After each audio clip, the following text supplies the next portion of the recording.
Salam dan bahagia Ibu dan Bapak Guru. Selamat datang di modul kurikulum. Kali ini kita akan mempelajari apa itu kurikulum dan bagaimana kaitannya dengan pembelajaran. Ini penting agar kita dapat lebih memahami peran dan fungsi kurikulum dalam pembelajaran.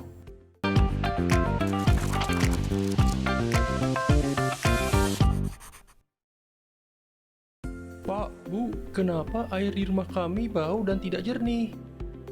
Pak Guru, kenapa sih kita diminta menjaga bumi? Memangnya bumi kita kenapa, Pak? Bu, saya dan Riko kemarin ngeliat ibu kami masak gudeg. Di daerah lain ada gudeg juga nggak sih, Bu? Bu, luar biasa ya perkembangan anak-anak zaman sekarang. Saya kadang kaget mereka tahu informasi itu dari mana, padahal saya belum ajarkan. Pertanyaan-pertanyaannya juga unik, Bu. Rasa ingin tahu mereka tinggi banget.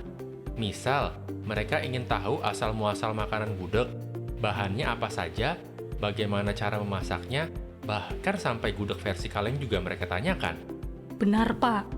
Ternyata, keadaan sangat mempengaruhi cara belajar murid kita. Kadang, saya juga nggak bisa jawab pertanyaan dari mereka. Jadi, saya harus belajar lagi untuk mengamati dan mengidentifikasi cara belajar mereka, supaya bisa masuk ke dunia mereka. Iya ya, Bu. Saya jadi mikir, dulu saya kasih pengetahuan, informasi ke anak-anak selalu sebelum KBK 2004.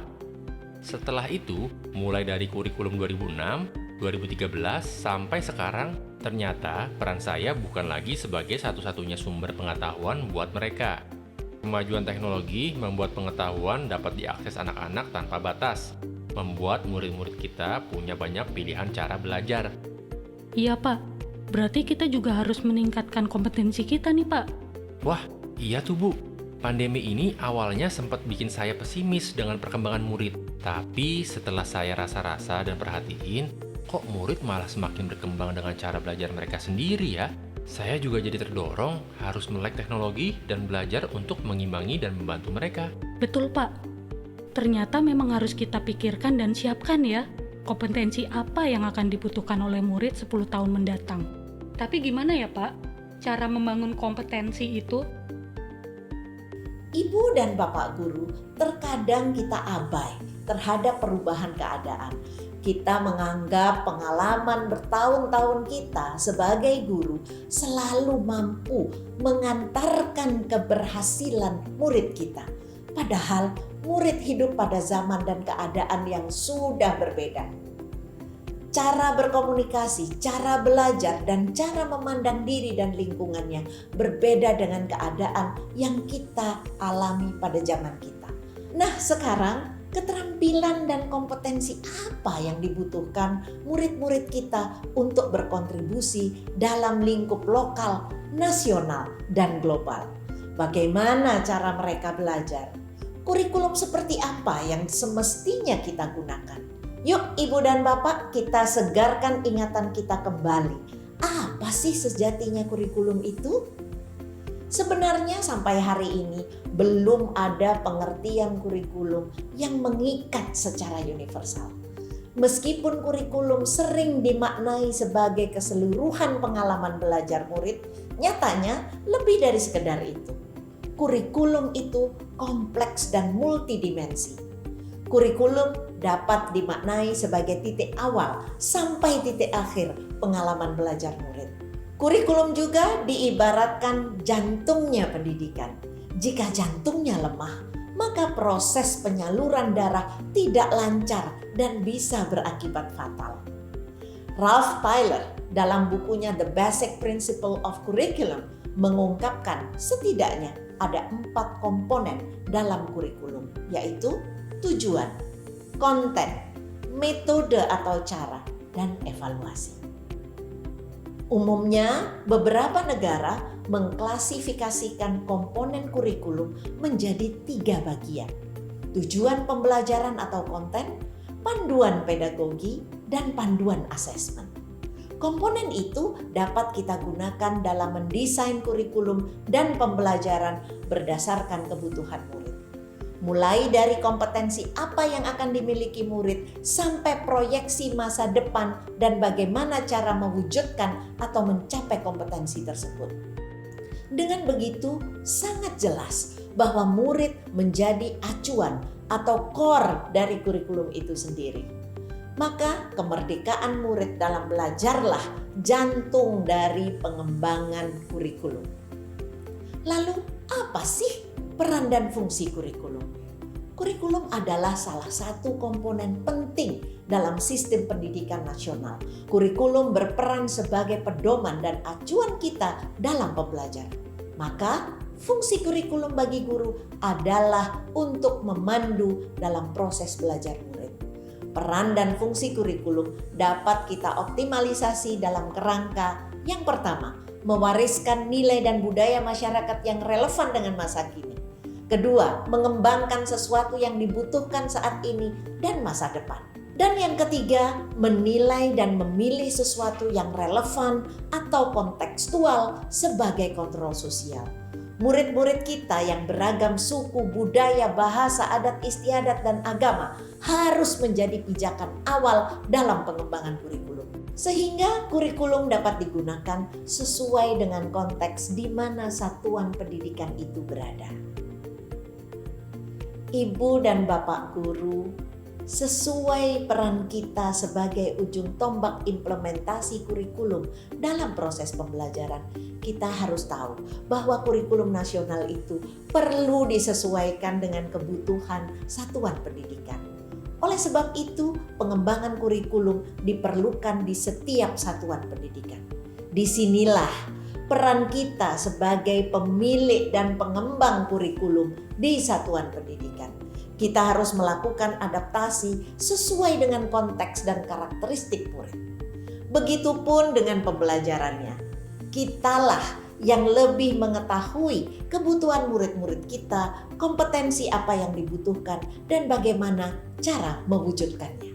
Proyeksi pendidikan 2030 yang dilakukan oleh OECD mengarahkan bahwa kompetensi tidak hanya fokus pada kognitif, sikap, psikomotorik, tetapi juga ada value atau nilai yang melengkapi kompetensi murid. Saat ini, kualitas literasi dan numerasi kesehatan mental dan sosial emosional murid merupakan fondasi atau prasyarat yang diperlukan murid. Ini untuk membangun kompetensi transformatif dengan siklus belajar, antisipasi, aksi, refleksi menuju pembelajar sepanjang hayat. Transformasi pembelajaran dengan paradigma baru menekankan pada penguatan kompetensi dan materi esensial atau bermakna. Bukan banyaknya materi atau konten yang didapatkan murid, melainkan konten materi yang esensial dalam pembelajaran yang dilaksanakan secara mendalam. Proses pembelajaran tersebut salah satunya dapat menggunakan siklus pembelajaran inquiry yang menekankan pada rasa ingin tahu sebagai dorongan belajar yang kuat pada murid. Pentingnya rasa ingin tahu murid perlu kita munculkan, kemudian digabungkan dengan obrolan atau percakapan yang menjadi bagian dari pembelajaran.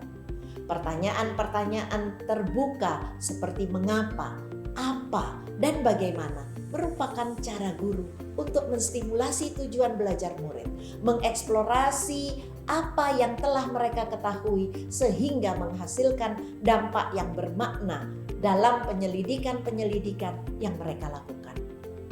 Lalu seperti apa siklus pembelajaran inquiry itu? Yang pertama, menyalakan rasa ingin tahu murid perlu dilakukan agar membuat imajinasi mereka berjalan dan bekerja dalam pikirannya. Yang kedua, mencari tahu, mengumpulkan data, fakta, dan bukti dari eksplorasi apa yang murid telah ketahui serta menemukan informasi baru dengan beragam keterampilan yang mereka miliki. Yang ketiga, memilah, mengorganisasi, menganalisa, menerjemahkan, dan mengomunikasikan apa yang murid pelajari dengan berfokus pada peningkatan keterampilan berpikirnya. Yang keempat, membuat koneksi, mencoba menghubungkan dengan topik lain yang terkait dengan konteks diri murid dan lingkungannya. Yang kelima, menyelami, mendalami, mendorong murid mengambil makna atau esensi dari kegiatan belajarnya melalui penyelidikan. Juga murid mendalami atau menyelami rasa ingin tahu lebih jauh dari pertanyaan-pertanyaan yang belum terjawab dalam diri mereka. Yang keenam, aksi atau tindakan merefleksikan apa yang telah murid pelajari dan membuat aksi nyata dari pembelajaran bermakna yang didapatkannya. Aksi ini muncul karena inovasi internal dari dalam diri murid. Dan yang juga tidak kalah penting, transformasi pembelajaran murid berfokus pada pengembangan karakter berdasarkan nilai-nilai Pancasila untuk mewujudkan profil pelajar Pancasila melalui pembelajaran berbasis proyek. Dengan demikian, diharapkan murid dapat memberikan dampak positif bagi dirinya sendiri dan lingkungannya kelak. Ibu dan Bapak guru, setelah memahami peran dan fungsi kurikulum, apa yang selanjutnya dapat kita lakukan untuk mewujudkan proses pembelajaran yang berpihak pada murid? Selamat belajar Ibu dan Bapak guru hebat. Salam dan bahagia.